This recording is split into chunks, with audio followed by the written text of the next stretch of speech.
The Word of God is alive and powerful, sharper than any two-edged sword, piercing even to the dividing asunder of the soul and spirit and of the joints and the marrow, and is a critic of the thoughts and intents of the heart.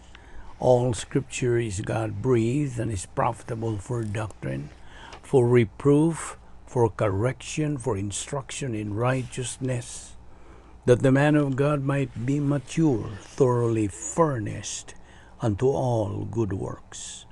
Study to show thyself approved unto God, a workman that needeth not to be ashamed, rightly dividing the word of truth. Romans 7:24-25. O wretched man that I am, who will deliver me from this body of death? I thank God through Jesus Christ our Lord. So then, with the mind, I myself serve the law of God, but with the flesh, the law of sin. Ephesians 5:6. Let no one deceive you with empty words, for because of these things the wrath of God comes upon the sons of disobedience. Colossians 3:5-6. Therefore put to death your members which are on the earth, fornication, uncleanness, passion, evil desire, and covetousness, which is idolatry. Because of these things the wrath of God is coming upon the sons of disobedience. Romans 8:6-8. For to be carnally minded is death, but to be spiritually minded is life and peace.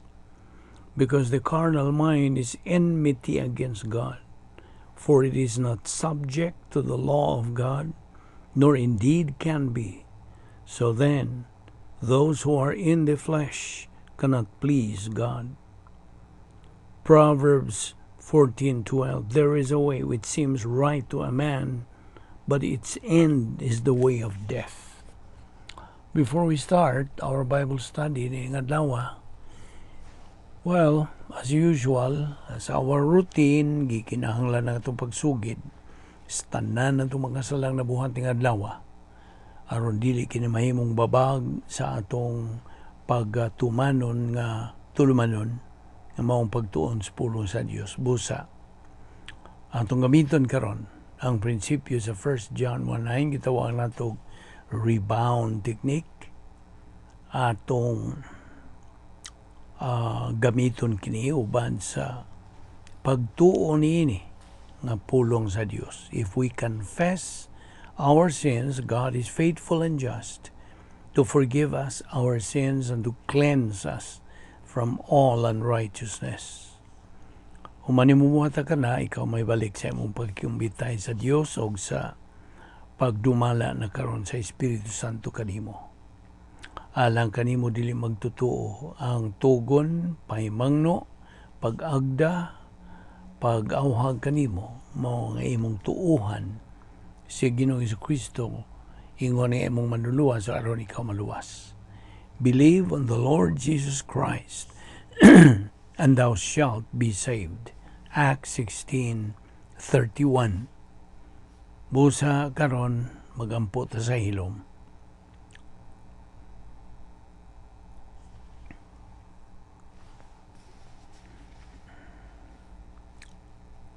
Balaan na mo nga Dios, nagapasalamat kami kanimo ning lain sa mga adlaw nga imong gipadangat kanamo nga buhi pa kami sa among lawas. Aron kami makapadayon sa pagtuon sa imong pulong, kini grasya, kini among pagtuon sa imong pulong. Ubani kami karon, tudloy kami sa dugang pangkamaturan, pinagis pagtudlo kanamo sa palang Espiritu Santo. Kining tanan among gipasalamatan sa ngalan ni Ginoong Jesucristo, among bugtong maluluwas. Amen.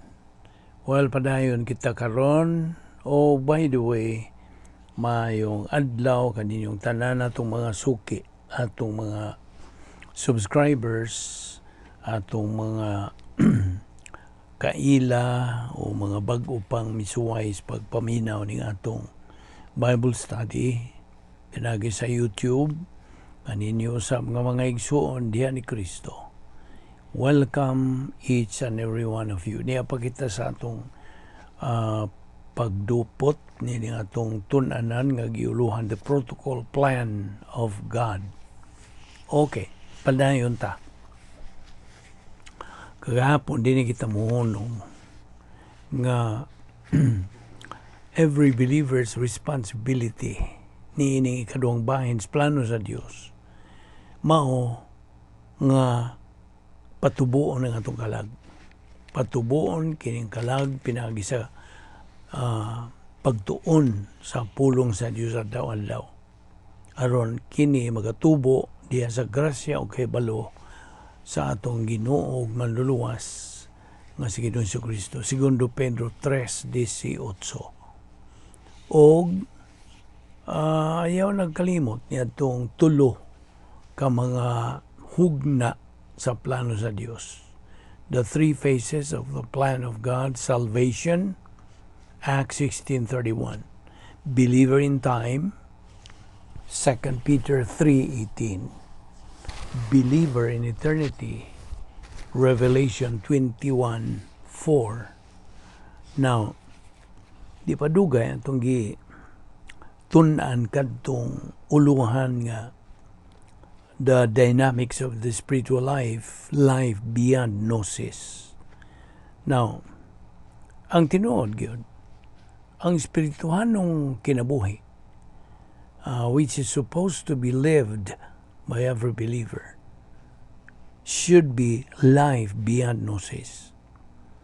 Kay dili man kita makatuman sa espirituhanong kinabuhi kung kutob rata sa gnosis. Now, ikaw nasayod na kung sabot pasabot sa gnosis. GNOSIS, gnosis. Kini nagpasabot nga ang na sayran o naibawan ra gyud sa maong magtotoo, kutob ra gyud sa academic knowledge. O wa niya tuohi ang tanan nga iyang natunan ug nakatunan. Kutob ra sa gnosis.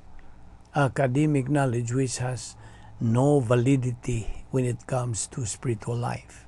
Sabta gina. Ang iyang kinabuhi, sama ra gyud sa kinabuhi di magtotoo. Kay gnosis raman lagi. Gnosis, academic knowledge, sama sa imong na katunan, naibawaan, gikan sa imong eskwelahan, sa kolehiyo, sugod patingali sa elementarya, niya kolehiyo, o niya sa universidad, academic knowledge. So, it has no spiritual value. Therefore, dili ka na mo ang espirituhanong kinabuhi. Dili ka na mo sabot sa the dynamics of the spiritual life. Kaya may dynamics diha. Kay balik man lang ka sa imong kinabuhi nga sama ka niyanto. So, wa pa ka maluwas. Nakasabot ka? So that is the life which is gnosis, ang imong nahibawan ra. Now, ang atong pag-ila sa gugma sa Dios kay mao man gyud ang Yahweh, bahin sa Dios ang iyang gugma. To know the love of God nga kini ra bagyong maong matang sa gugma sa Dios. Di man sama sa atong nahibawang gugma nga tawhanon, no. Kining gugma sa Dios nasa sulod nato. It is an inner thing. Kaya ang Kristohanong kinabuhi is a mental attitude life. So to know this love of God nga surpass all understanding. Now, di man nga ang Diyos nagasangkap na sa tanang mga kasangkapan o spiritual assets ngadto sa matag magtotoo for that believer to be a winner. So, wa gyud tay kapanglipas, wa tay kabalibad nga di ta mahimong mananaog nining kinabuhi ingon nga mga Kristohanon. Natanan. giyag-yag na gyud sa Dios ang tanan nga atong panginahanglan. Not necessarily atong gusto, kundi ang atong mga panginahanglan sa kinabuhing Kristiyanon. So we have no more kanang reason not to be winners in life. So, no man ikabubuton sa Dios. O na nga siya, He is the provider. Wa siya isipyat sa iyang provision. Wa arabag yun mapakis ang Diyos sa iyang pagsangkap kanato sa atong mga panginahanglanon. Ingon nga iyang mga anak. Now, sa diha nga kita mo gamit sa mga gisangkap sa Diyos kanato, God's provisions, dinhi sa ikaduhang bahin sa plano sa Diyos, mao na nga we become potential winners. You see? Potential pa. Naaraman na nimo mo padayon ka ba o di? You see? Apan gisangkapan ka na. Stanan nga imong panginahanglan. Di man nga niyadtong panahon nga atong gidawas Kristo nga atong maluluwas. Ang Dios misangkap kanato. Kita ba mga magtutuo gisangkapan sa Dios og katluan og siyam ka mga assets nga dili na mabakwi, irrevocable, o usa ka revocable assets. Now, asset, I mean. Diha sa 2 Corintios 5:17, when you are born again, you became a new creature. Kaya bago ka ng binuhat.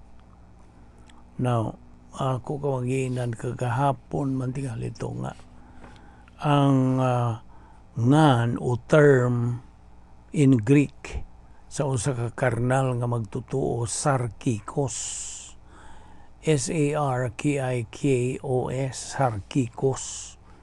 Apan ang dili magtutuo ang termino niini, the term is sukikos, P-S-U-C-H-I-K-O-S, sa Grigong pulong, sukikos, silent P. So, ang usa ka sarkikoy, nagakinabuhi na nagawi sama sa usa ka sukikoy. Mao na ibot pasabot. A carnal believer lives like an unbeliever. Di gani mo matandi ang kinabuhis di magtutuo ka nga ngadto sa usa ka magtutuo nga karnal. So samtang gina. Kaya ang kinabuhi niya, reversionistic man siya o karnal man, sama ra gyud sa dili magtutuo. So, kay kinigong mga karnal nga mga magtutuo, legalistic ra ba ni sila? Legalistic and arrogant people. Mapahitason. Dili katudluan kay mapahitason man. So, ang pulong sa Diyos di Jeremias 17:5 o 7 na kanayon, blessed is the man who trusts in God, but cursed, tinunglo, is the man who trusts in man. So, manduan tas pulong sa Diyos nga ayaw salig sa tao. Salig ra gyud sa Diyos. So mo na nga bulahan ng tao nga nagasalig sa Diyos. Kay kung magsalig siya sa tao, siya tinunglo. Now, ang usa ka negatibo nga magtutuo, pagkasama gyud nato is comparable to tao nga ato naman nagisgutan sa una tao nga YG wheels. Now, kay kanayan tugol, uso malagi ng G-Wells sa relo. The ruby that functions inside the watch. Nga namang ruby man. Kaya ang ruby ko, dili mahilis. So, sa diha nga na ay mangutana ni mo, pila may G-Wells sa imong relo? 18 o 20 G-Wells. That means, may G-Wells ang imong relo. Okay? Today, karon nga panahon na, wala na ng jewel. It's no longer jewels, but battery. Battery na ang magpaandar sa atong mga relo, right? So, a believer who has no doctrine, why jewels? Manigingon nila.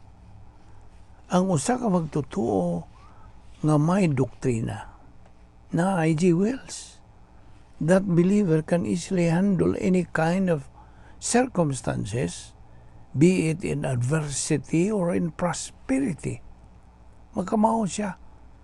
Mo sa gubang, mo atubang, mo harong, sa bisag unsang matang sa kanang sirkumstansya, mga katalagban ba o kauswagan ba.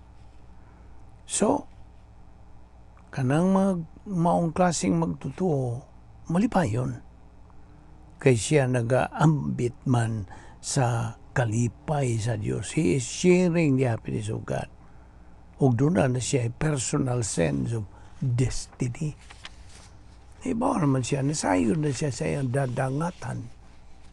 So mo na personal sense of destiny. Ang usa ka magtutuo nga way doktrina. Paminaw. Usa ka magtutuo nga way doktrina. Nga naman man siya doktrina. Ang negatibo man lagi. Wa man siya gana. Wa siya panahon. Wa pagpanumbaling. Wa gugma. Wa tinguha. Wa gana. Sa pagtuon sa pulong sa Diyos. So, kining tawhana, believer na. Okay?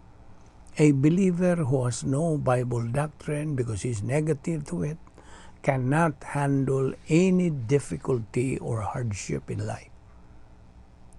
Much more kung mga katalagman na ang iyang atubangos kinabuhi. Sabot? Now, sanglit ka ng maong negatibong magtutuo, wa may doktrina. Moingon nun siya, amo iyang managingon sa English nga, he easily throws in the towel or give up. Sa diha nga, harong na niya, mo atubang na siya mga katalagman sa kinabuhi. Di siya kanang sugakod. Kasabot ka. So sa ito pa, produkto ra sa iyang desisyon. Negatibo man siya sa sinugdanan. Karon, produkto ra siya siyang desisyon sa iyang pagka-negatibo. Why mabasol siya ra? Basta, he is the only one answerable, accountable, and responsible. Muna. He is a product of his decision lagi. Hinumdumi, kadtong napulo ka mga paagis pagsulbad sa mga suliran. God's 10 problem-solving devices. Gamita gina kanunay. Gamita kana sila kanunay when we need them in any circumstances in life. Bisan, ug unsa.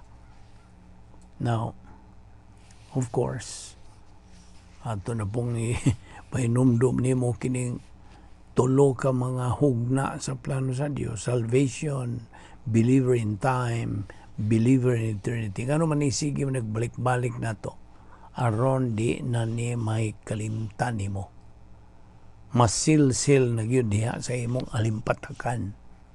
Kaya mo kining atong baruganan, ingon nga mga Kristohanon.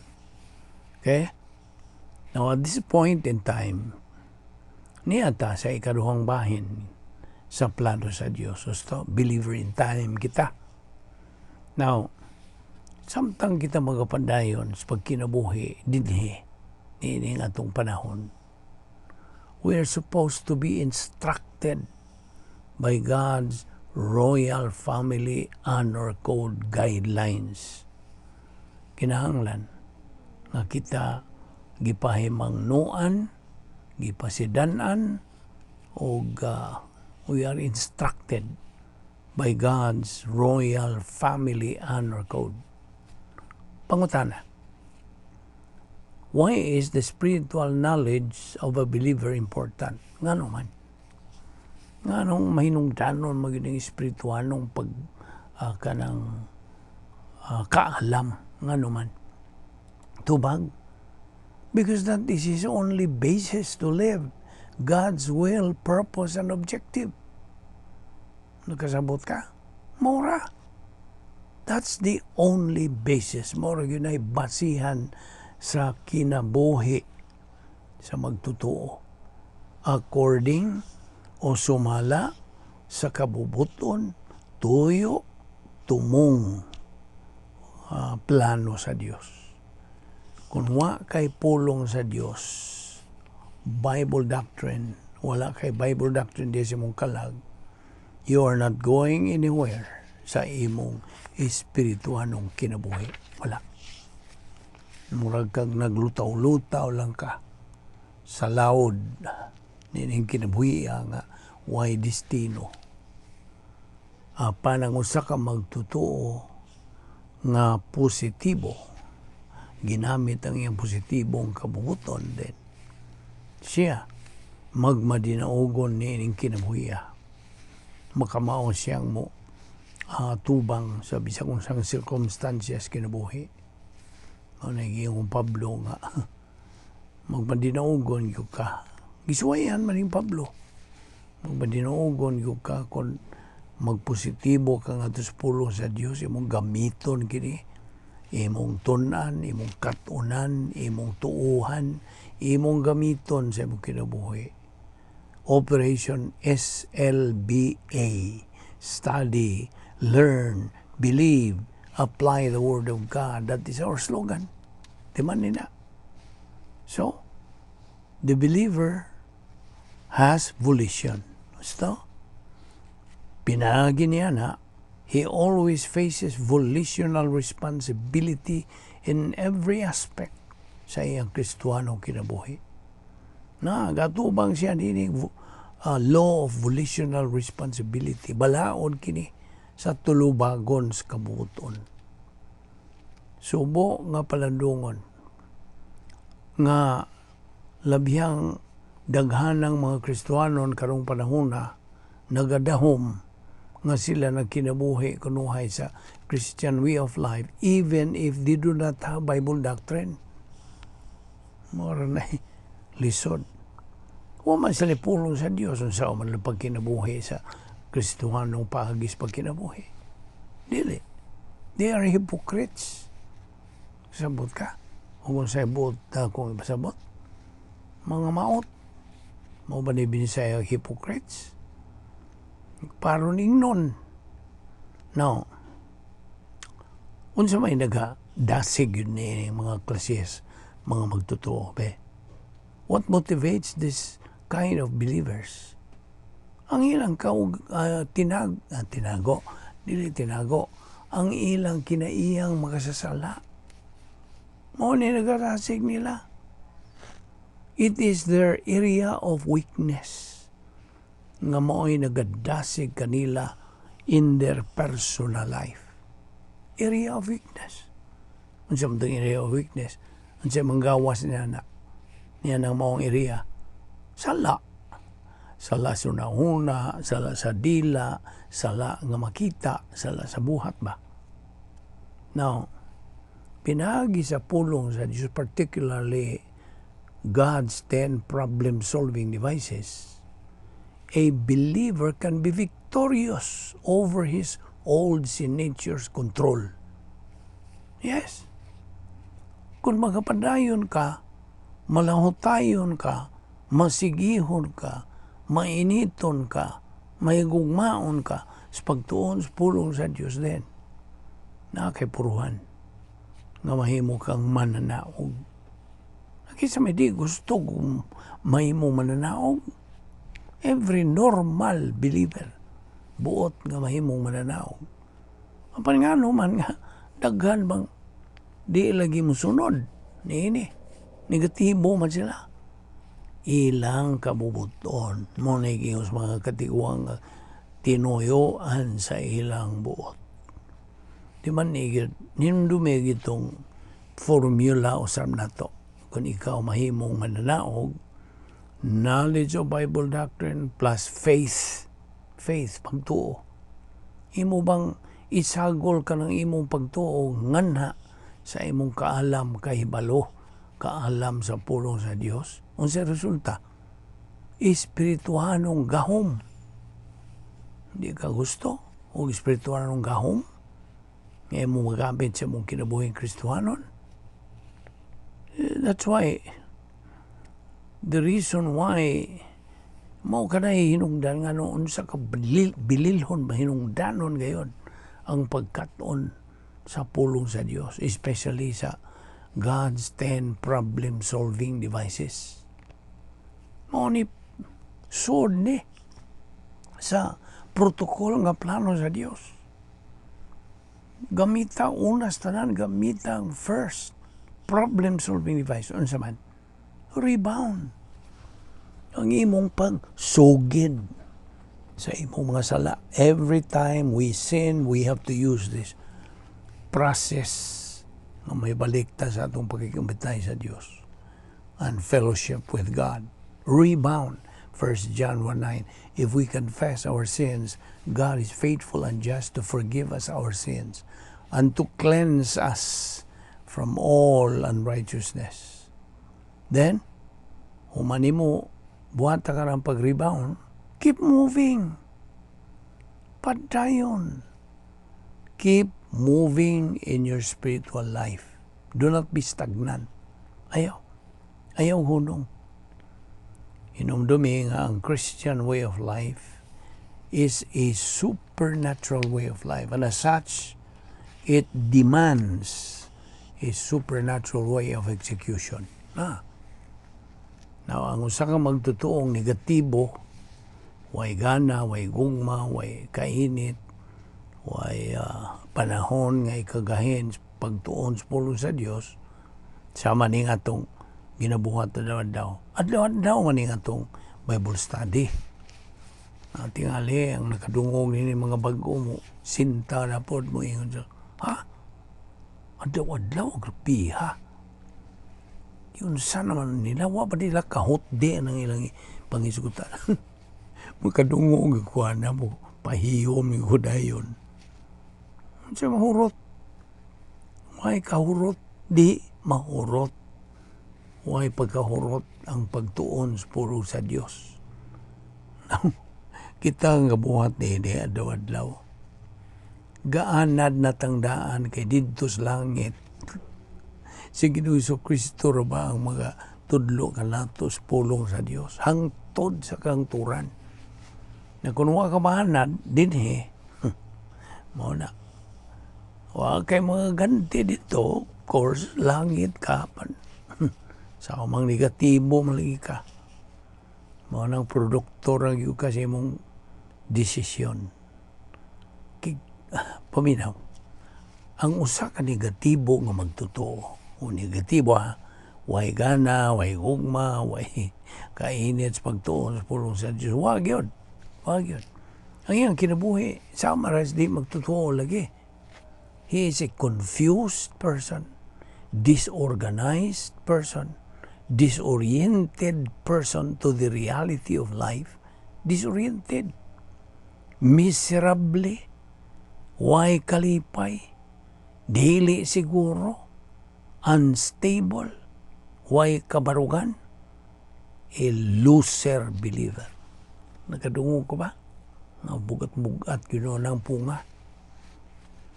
Buot ka bang may mong piliro? I'm asking you, fellow believer. Of course, this is not an insult. Of course, kinigikan is pulong sa Diyos kining atong pagpangutanan nimo. Pagpukaw ni sa atong mga igsoong magtotoo nga wa lang gyud sila pagtagad sa kamayinungdanon sa pagtuon sa pulo sa Dios. Okay? So akong malikon. A negative believer is a confused, disorganized, disoriented to the reality of life, miserable, unhappy, unsure, unstable, a loser believer. Now, Diyan 1 Corinto 3, 1 nga to sa 3. It says, "But I, my brethren," kining brethren din this is addressed to the members of the royal family of God. Kita, nga mga magtotoo. "But I, my brethren, cannot teach you the way I taught the mature believers because you are still baby believers." Karnal mo. Babes in Christ. Now, unsa may mong hulagway sa usa ka kanang bata. Di ba? O pay buot. Basta, ang bata nga gamay, wa pay buot. So, mao naging Pablo din Si Pablo mo ginagsuwat din "Apan ako mga igsuon, dili ako makatudlo kaniyo. I cannot get through to you the way I taught the mature believers." Tungod kay mga bata pa man mo, karnal ba? Babes in Christ, way buot. Murag bugat ra po ng punga nga way buot. Ingnon ka nga way buot. Now, dihas Galacia 3:26 nagkanayon kini, "You became children of God through faith in Christ." Pinagi sa mong pagtuo kang Kristo, ikaw nahimong anak sa Dios. Okay, dinita mo hunong pagkakaroon ato ipadayon ni ugma. Dinita mo park, ani usa ta mo park karon og ayaw sipyat pag sunod ni sa atong pagpadayon ugma. Magampo ta. Amahan among langit noon, nagapasalamat kami kanimo sa imong grasya na among gitun-an ang dugang pagyong kamatuoran sa imong pulong. Salamat ni among Bible study pinagi sa YouTube sa Balbido Evangelistic Ministry. Kining tanan among ipasalamatan sa ngalan ni Ginoong Hesukristo. Amen.